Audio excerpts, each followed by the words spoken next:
necesariamente una marca de actuación efectista tipo vulvar, sino la sustitución de una actuación simple por una actuación coreografiada, heightened, intensificada, como dirían los ingleses.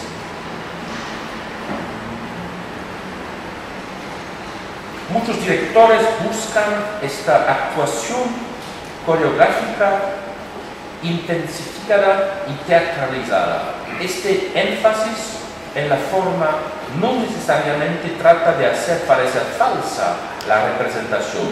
De hecho, con frecuencia, la teatralidad subrayada va de la mano con la búsqueda de autenticidad y de precisión psicológica.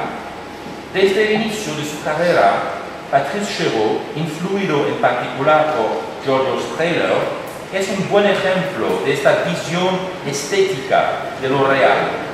En sus espectáculos, que con frecuencia se desarrollan contra el fondo de la escenografía monumental de su habitual diseñador, Richard Peluzzi, busca la imagen, la actitud, la iluminación o el sentido grabado que, gracias a su perfección formal, estetizaran la realidad más sórdida, como en el caso de las obras de Cortés, por ejemplo, brindando una superficie reluciente, una forma perfecta, una iluminación excepcional, refinada e inquietante. No tengo mucho tiempo para dar el ejemplo de Phèdre, una puesta de Chéreau, pero sería un ejemplo ideal para explicar eso. El sexto colaborador o doble es lo que llamo el músico silencioso. La palabra y la noción de puesta en escena en el sentido moderno, fines del siglo XIX, fueran inventadas para una práctica teatral fundada en el texto y en particular en un texto literario preexistente a la representación. Sigue siendo la puesta en escena una noción legítima para un teatro que trabaja con algo más que un texto emitido y puesto en escena, y en particular con imágenes sin texto, es decir, con esos grandes espacios de silencio que de hecho constituyen imágenes virtuales. No habría que encontrar otra palabra y, en consecuencia, otra teoría para una puesta en escena que no representa un texto ya escrito, sino que trabaja con el silencio y con signos no verbales, musicales o visuales. Se puede y se debe seguir hablando de la puesta en escena en general, como si sus principios no hubieran sido sistematizados a lo largo del siglo XIX. Todos estos ejemplos habrían mostrado cuán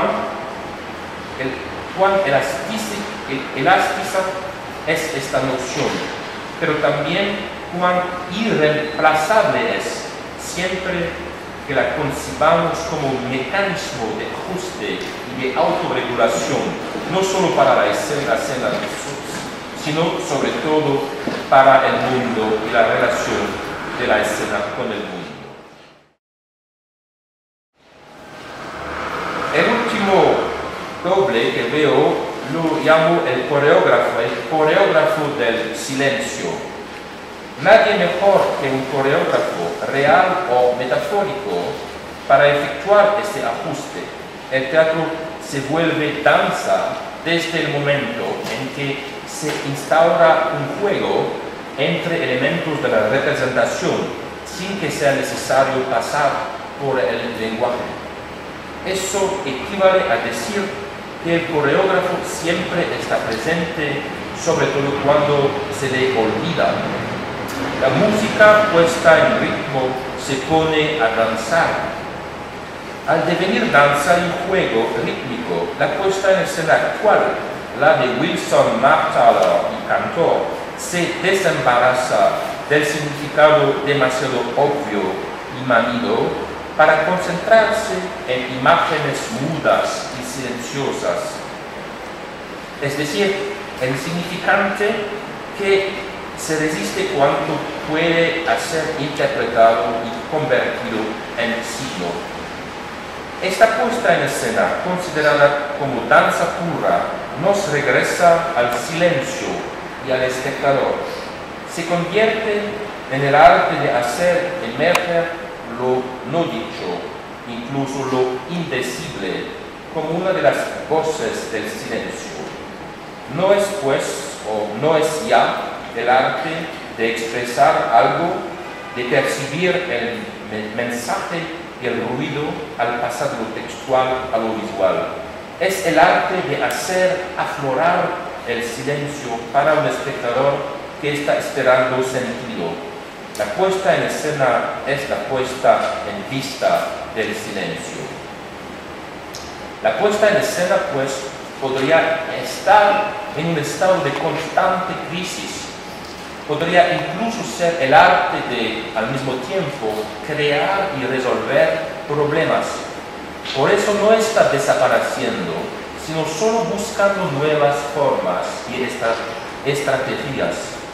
La puesta en escena no es solo una cuestión de buen ajuste o sintonía o regulación, es un maletín de supervivencia para aplicar no solo a los textos, sino también a las nuevas maneras de mirar el arte y la realidad. El debate, puesta en escena o performance, ha sido muy útil, espero, pues ha superado la estéril oposición entre puesta en como mimesis y o performance como acción performativa. En los últimos 30, 50 años, Europa ha sido el terreno de estas batallas eternas y sin sentido entre mise en scène y performance.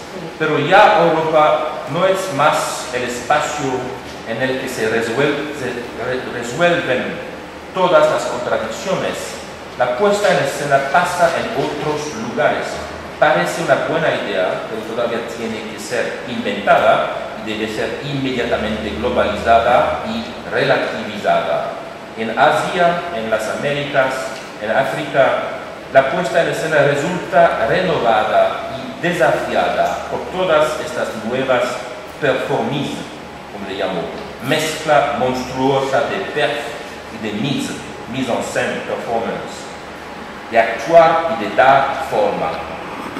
Europa es quizá un buzón para las prácticas teatrales del mundo, pero es un buzón vacío, un tambor de resonancia que hay que llenar con todos los emails del mundo, con los sonidos de la furia. Y creo que ya es suficiente para dar una idea de una posible